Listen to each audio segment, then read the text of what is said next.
Welcome to a new edition of the Gerety Talks. I'm Siongai, the co-founder of the Gerety Awards, the award that brings together a jury to select the best in advertising from a powerful perspective. Don't forget to subscribe to our YouTube channel for our weekly episodes where we chat with some of the marketing and creative industry's true change makers.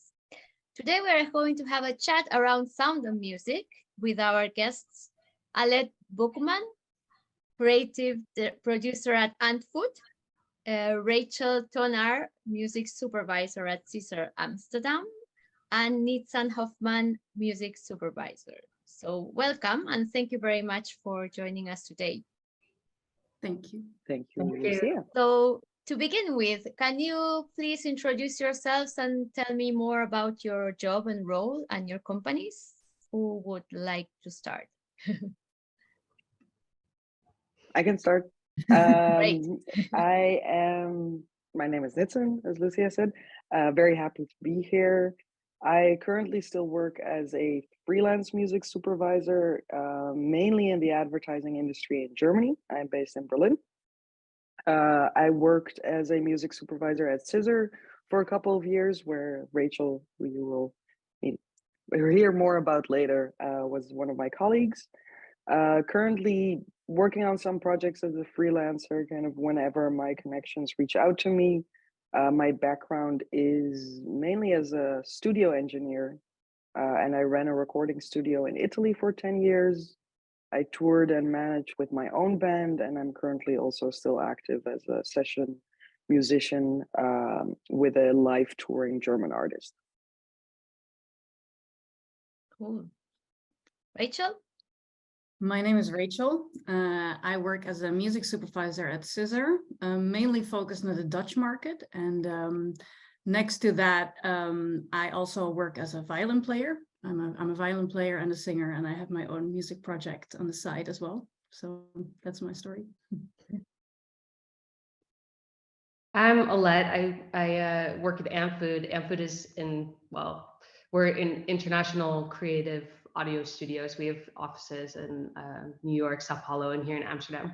And we do everything, we focus on bespoke music and sound design for everything from linear media to installation, sonic branding, and games and beyond. And yeah, I'm originally from the United States, but half Dutch. That's sort of how I ended up here. And yeah, I have a long history playing music. I'm a cellist and pianist and also sing and now do quite a bit of voiceover. So lots to into. You're all very multitaskers. So let's start with a hard question. What are today the biggest challenges you face? For me, I think in advertising at the moment, music is being very undervalued, is what I experience in my work field on a daily basis. Music as being something that's, for me, is definitely 50% of the film, is being seen as something that really comes in a later stage. It comes at a point that actually there's no budget anymore, and really is losing its essence, which also makes us being driven into a different kind of position than we're actually supposed to be in. Like, we're music experts, we're consultants, and we could be very valuable in any stage of this process, but actually we're already almost getting called at like a later stage and being actually more to save the situation within certain structures. And I think there should be hopefully more of a change where people will realize how valuable and how important good music is for an advertising. And at this moment, that's something that's kind of annoying me, actually. Is this something like from recent years or after the pandemic, or has nothing to do? I absolutely agree. Like, sorry, I don't mean to interrupt. It's okay. I think it's been something that is kind of part of what music is, because everybody has an opinion about music. And I think that's really one of the struggles that music supervisors have to deal with, where it's like, okay, you're talking about something that everybody is going to tell you whether they like it or not. And kind of zooming out from that and then actually talking about like, okay, but what is the role And the goal of using a certain type or certain style or even a specific song is like, yes, that's the huge challenge. And absolutely the value of music is going down. I experience as well. Yeah. So I mean, yeah. I wrote a list. Oh, sorry. Go for it. I mean, I can definitely resonate with what both of you are saying, and that was sort of the first thing that came to mind on both points that were really brought in at the end of the process. And I think that people don't realize, or companies don't, agencies don't realize, or whoever the client is, that you can be brought in a lot earlier in the process. And those are usually the projects that sort of go the most smoothly, actually, whether the music is sort of, yeah, like leading the spot, or even if it is more of a score. If we come in early, then we can do a lot of the research before there even is a film, for example. So yeah, that's how we like to work often. Because it's I don't know exactly how it works, but it's normally not like in the beginning of the whole process that you get involved, or it depends on the client.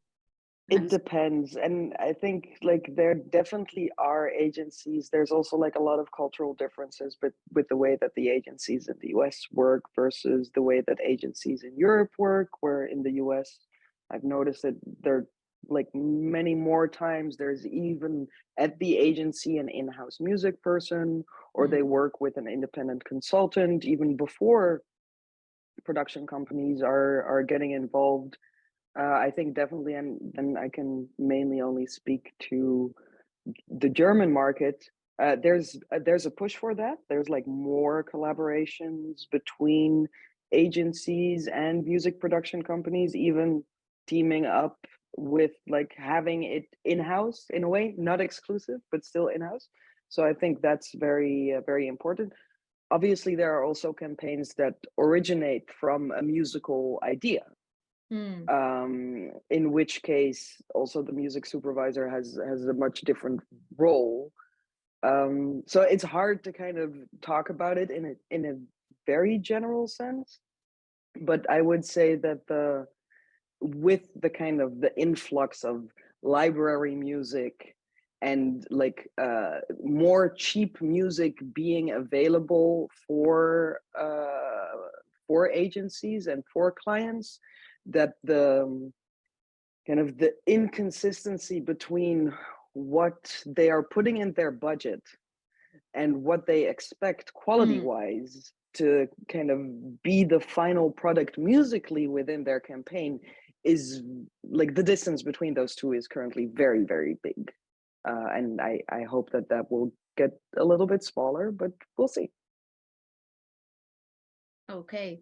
And how does your creative process work? So once you receive the brief, do you start with an idea? You start with a sound, with an image? Do you think about an instrument in particular to begin with? I'm very curious to know about this. Well, usually, I mean, there's a lot of different ways sort of to approach projects, and it really depends on what the project is, obviously, and sort of what the brief is. But generally, you're going to start with a brief, and it's helpful, of course, if there's some idea for the music. Sometimes there isn't an idea for the music. So the first step is really, at least for us at Antfood, is to put together references. So sometimes we put it to a film or an animatic or boardmatic first, or sometimes it's just a playlist. So there's a lot of different ways to begin. And of course it's a partnership between us and the creatives on the other side. So it just really depends. And then after that, we generally go into exploring. So at Antfood, we're a bit different than other like music houses in that we're not an agency, we are a studio. So we have about like 35 full-time composers and sound designers that work in-house. And so experimentation, exploring is like a huge part of our process, and we're doing that together. So anyway, so then we go into that phase and then eventually choose a direction, and then from there refine, and eventually we'll start working on sound design. And yeah, so that's, but where do we start? Is it one thing? It's usually not one thing, but it usually starts with emotion. What is the mood in the film, and the emotion, and what is the objective of the film? And actually sort of touching on the question from before, the challenges, it's knowing like the bigger context of why something is being made is sometimes really helpful, where the brand is in their own journey, which is maybe even separate from the film or the installation or whatever it is that we're working on. Long answer, sorry. No, it's okay.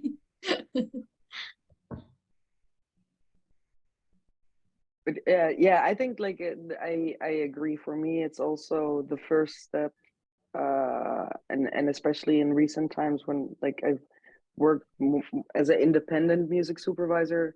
So whenever somebody reaches out to me, I try to understand the brand, understand the campaign, kind of get a sense of what they like, what has their style been musically until now, and like what has been the reason for that. Maybe it is in the briefing, maybe it's not, and then that's something to kind of investigate. On the other hand, I do also very strongly believe in this kind of intuitive first response, where you get a brief from a creative and immediately there's a very strong urge for a certain style or even a certain artist, which maybe it doesn't have to end up to be, but you want to have that kind of first creative spark that you want to throw into the conversation. And I can imagine within a company like Antfood, like it's super cool, you can actually do that together and kind of like everybody joins in, and you can create this musical mind map of from where you want to start. But I would say definitely kind of understanding the goal, like what is the audience for this certain campaign, because that can affect like what would work musically to such an extent that you have to know that. It's so funny how often that gets left out of briefings. I find it's like, who's your target audience? You know, it feels really basic, but yeah. No, and then when you ask it, it's like, well, you know, then it actually sometimes turns out that the company in itself doesn't have such a clear sense of who their audience. Well, everybody between 25 and 65, and it's like, all right, cool. Yeah. Rachel, do you want to add something? Yeah, same. Actually, I can totally connect with what the others have just told. For me, I like to work in a very intuitive way. So when I read something or when I get a briefing in, or sometimes there is no briefing, I really also trust on my first instinct ideas, and I'm like, hey, that's cool. And then just first of all, dive into that direction, and basically just map it all out and see which ideas I can connect to it. And then sometimes that's not even the direction I want to go for, but it's a starting point, which will lead me into more ways of starting a conversation. And I really like to also look a little bit more broad than what just a briefing is, just to also, you know, see what the possibilities are for the film, and maybe bring ideas on the table that nobody thought about before, to see how you can actually, you know, have a conversation and really collaborate on that side. And how has your work changed with new technologies? Well, I don't really have an answer to that, because I don't know that much about AI yet, and it's also something that's constantly in development. I do know that it's hard for me to have a strong opinion about it. I do think it's like something that we will probably have to start working with at one point as a certain kind of tool, which could be useful, not useful, depending on probably also the genre or the goal, and something that probably the value will difference for everybody and also for every genre. I mean, if you're going to look at like classical music versus hyper pop or something, I can imagine that AI can have a different effect on each of them, but it's something that's really hard for me to give an answer to. But I'm definitely interested in exploring the possibilities, and also seeing how we can use different tools that within technology nowadays and in the future that we can team up with to create stuff that's cool.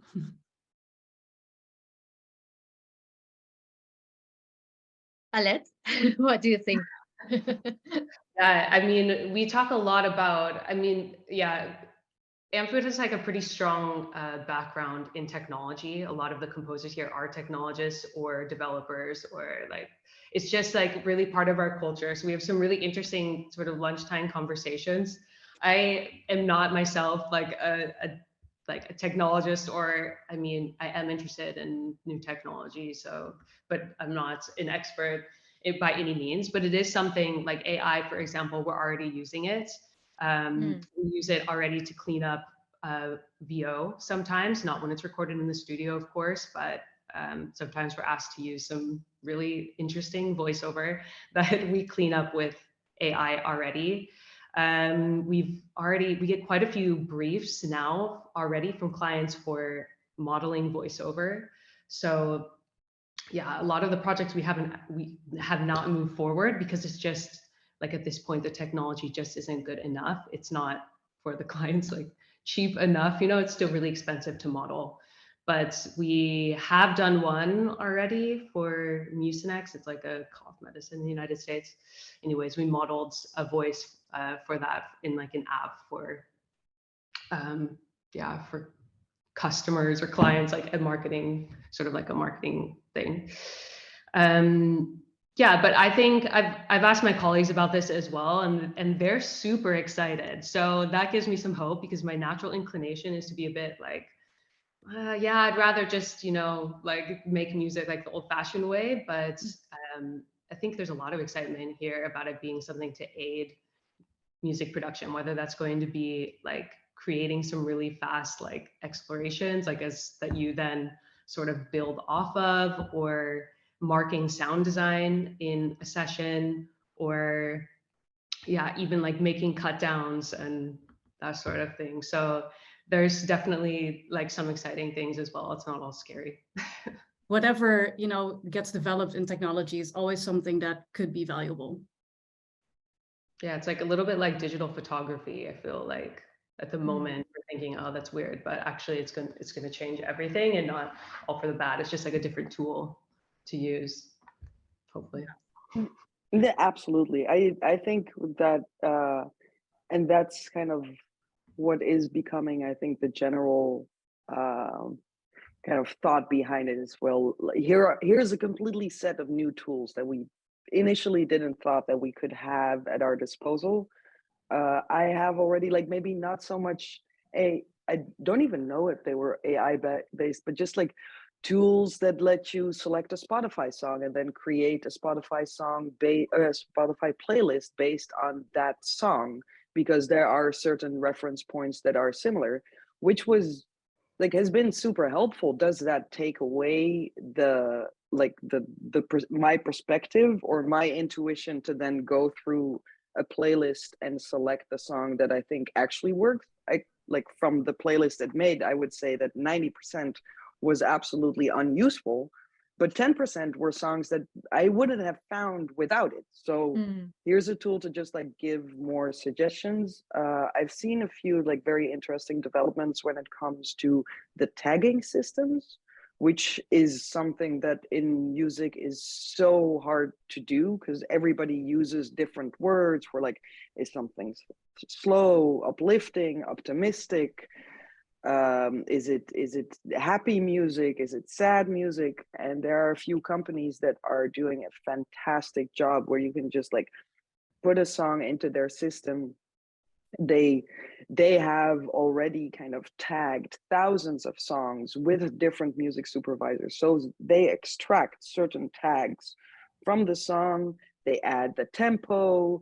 The AI can tell you whether it's a female vocalist or a male vocalist, can say if it's upfront, laid back, what the musical style is, which will be, you know, very helpful as soon as you as a music supervisor with the client and the creatives have established in your common language what kind of song you're looking for, to then be able to start looking in databases and actually be kind of confident that whatever you're going to find kind of fits the description that you were actually looking for.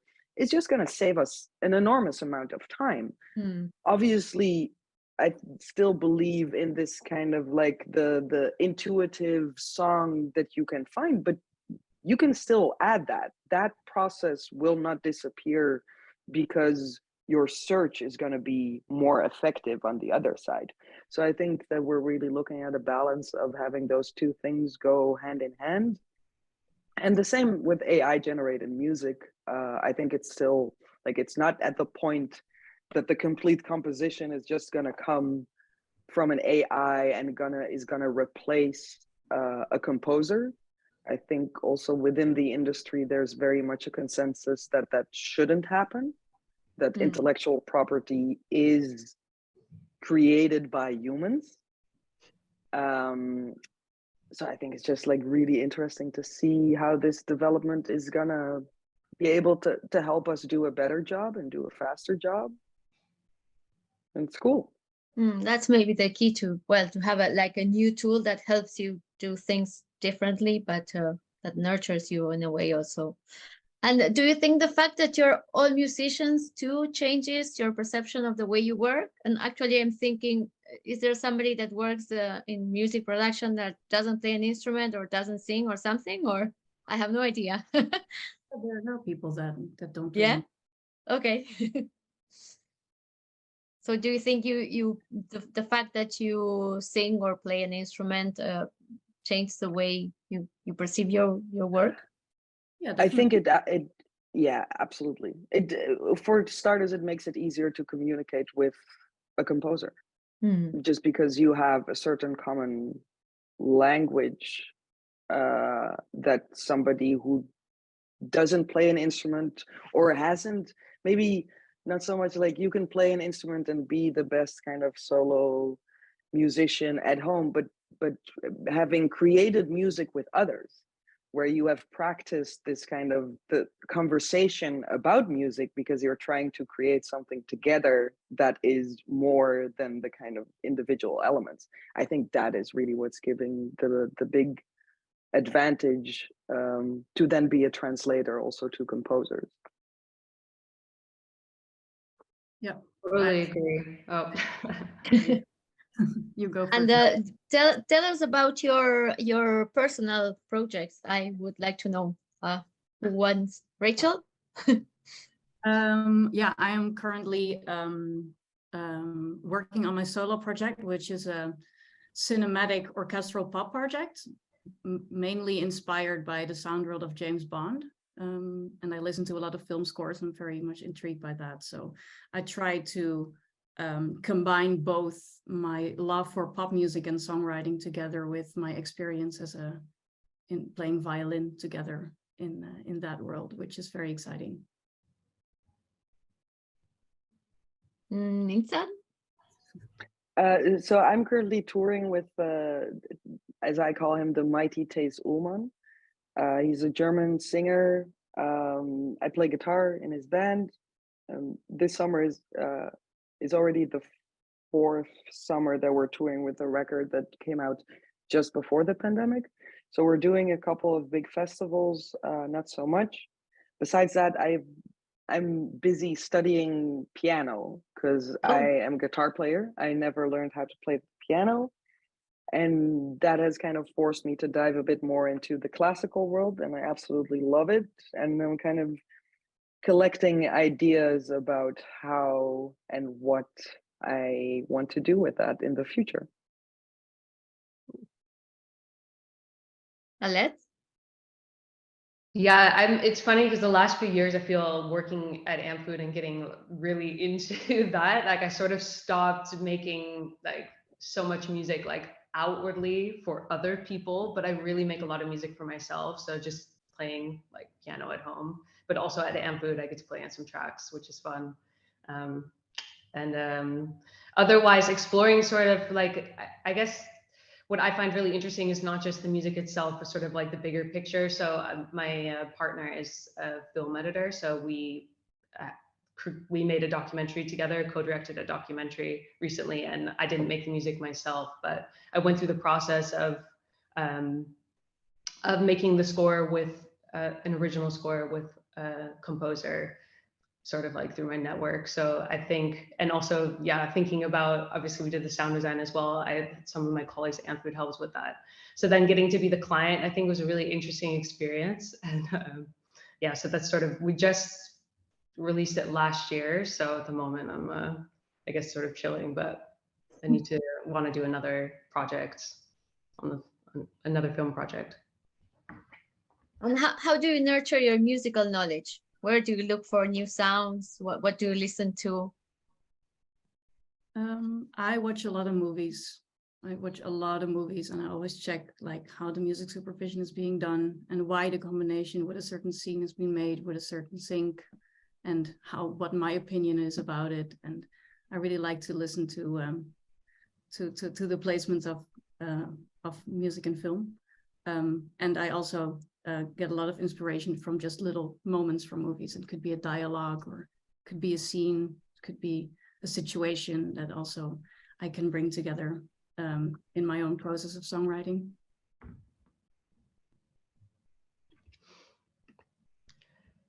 Yeah, I feel like working in music, it's like I just like listen to the whole world differently, honestly, like when I'm walking through the park, or like, yeah, just hearing sounds that I like all over the place and coming back to the studio and like talking to like colleagues about it. And yeah, I find that like inspiration is actually everywhere, and I almost find less inspiration from like what is like the cool new track, or cool artist or whatever. But yeah, we also share a lot of music internally. We have like a really cool Slack channel. I sort of wish the world could like be involved in that, where we share music with each other, like from all of the studios in Antfood. And in Amsterdam, we have this sort of not grassroots, but like indie music. It's a magazine and like promoter. It's called Subculture. So I'm constantly sort of just seeing like who's playing through Subculture and trying to keep up with the kids there. Yeah, for me, it's like a network of, the guys in the band. Whenever we're on tour, there's always like after the show, before the show, playlists going around, people throwing in their new favorites. I have a few friends who create playlists, who have like their Substack and their newsletters and write about music, and are always kind of in the know of the more kind of obscure jazz scene in New York, which I find like very fascinating, to just kind of like the undiscovered records from Congolese band, like just there's so much cool stuff out there. It's too much to absorb everything, but I have like my friends that I trust in their taste. And then more recently, I've been going to a lot of conferences and music festivals, and that's just a fantastic opportunity to kind of see what's new, what's up and coming, what people are talking about. Also like try and see where that's going, like genre wise. I really enjoy being kind of in the know of what's happening, even if it's not always my personal taste. I wouldn't listen to it for fun, but I will listen to it for a professional reason.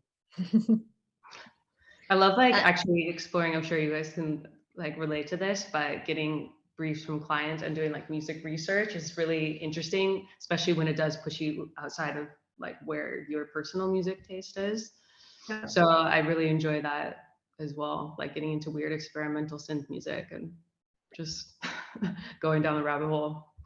Yeah, absolutely. Like sometimes the briefings from creatives really kind of introduce me to genres and artists that I'd never heard about, and is really great. It is there's a huge wealth of music, and it can come at you from any place.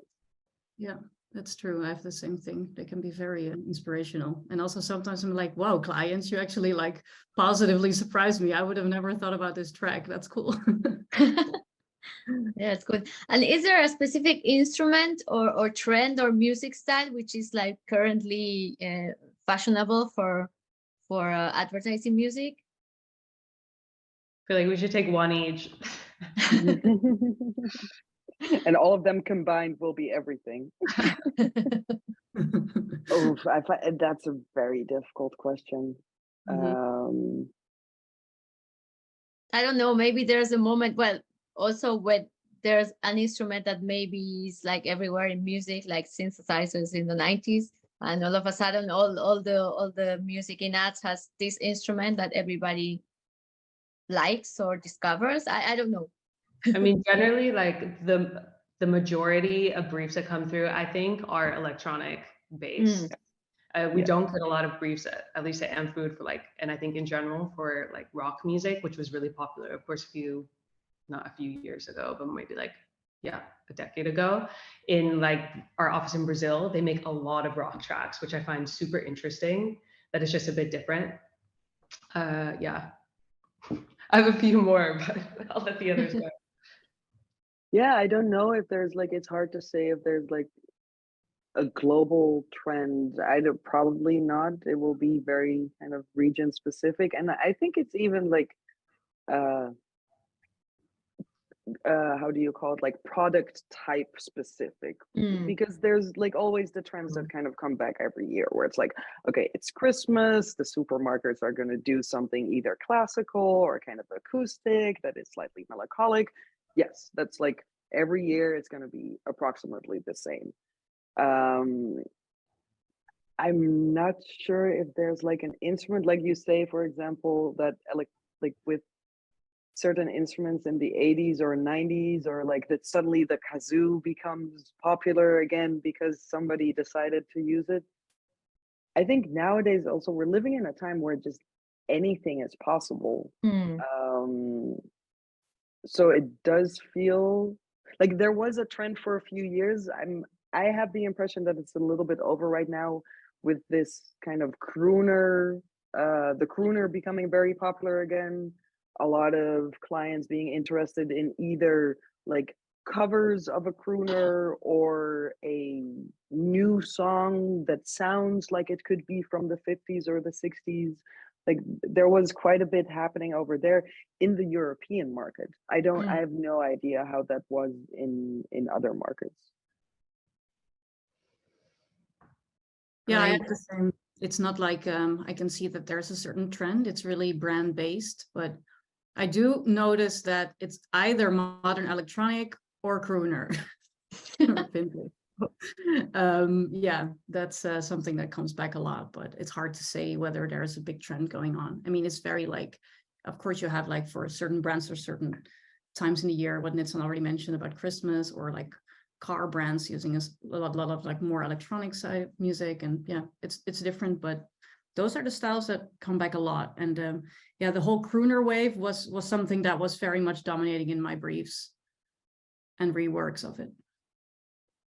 I mean, also the ask for, well, basically like in the brief, we would just say like music for Gen Z, which I always found really sort of funny. And then basically it would be like Lizzo or like Billie Eilish. Yeah. I actually read a report, like I think it was from Vice or something. They were talking about how, and I noticed this myself, that Gen Z is also not like this. I don't know, not everyone's listening to like Blackpink and like Charlie XCX, but it's like they're into like more like melancholic sort of music. And I actually was really vibing with that. And they said also that rock music was coming back. So I'm for it. But yeah. Okay, let's end with the last question. What are your 3 must-have tracks in a playlist? Oh, I thought there were 5. Now I have to narrow down to 3. Let's go for 5. I completely forgot to prepare this one. Oh my God. Like this was the one that I actually was staring at for the longest. Top of mind otherwise, Nitzan. Okay, Rachel, you want to tell us your 5? Go ahead. I have La Femme, Vague, and Boadicea from Enya, Jojo from Jacques Brel, and then Summertime, Sometimes I Feel Like a Motherless Child, the medley by Mahalia Jackson, and Summer 1, the 4 Seasons Recomposed 2012 by Max Richter, and then one classic, Teardrop from Massive Attack. Cool. Alette, you have yours? Yeah, it's like I'm laughing because I always sort of hate it when people ask these questions, because I feel like I can never pick also. Yeah, it's so hard to pick. And I feel like also the way we listen to music is a bit different these days, you know, where it's like, I don't know, like I have some favorite songs, but I don't even know if I want to tell you like which ones they are. Okay. But anyways, but yeah, I guess like especially like as I'm getting older, it's really about the mood. And so it really depends on sort of like what mood I'm trying to capture. But I guess at the moment I'm feeling pretty nostalgic, and I'm actually listening to a lot of country music, which I think is like really not very mainstream, particularly in Europe. But I love like country Americana, like Neil Young, Dolly Parton. I think I already told you that earlier, that I'm a big Dolly Parton fan. But I love like new Americana, like rock music as well, like Angel Olsen, or or like sort of more abstract electronic music, like Floating Points. So yeah, not really tracks. Yeah, I can maybe get to 3 tracks that would, but or like in my daily playlist, it would be Minnie Riperton, Le Fleur, Debussy, Clair de Lune, and I'm obsessed with the new, like, or all the Gabriel songs, like Love and Hate in a Different Time. Gabriel's is such a fantastic band, or project. And then there's like, there's so much. Like, I've had periods that all I could listen to was Elvis, 68 Revival, and other times it's Creedence, and then it goes from to LCD Sound System, like bands. I do definitely not with classical music so much, but if I think about it now, then I am very attracted to kind of the music where there's a clear kind of collaborative aspect. It's like it's influenced by the different roles of the people in the room, like Fleetwood Mac, where it's like, yes, it's only those people that together that could have made that music. But yeah, it's so much.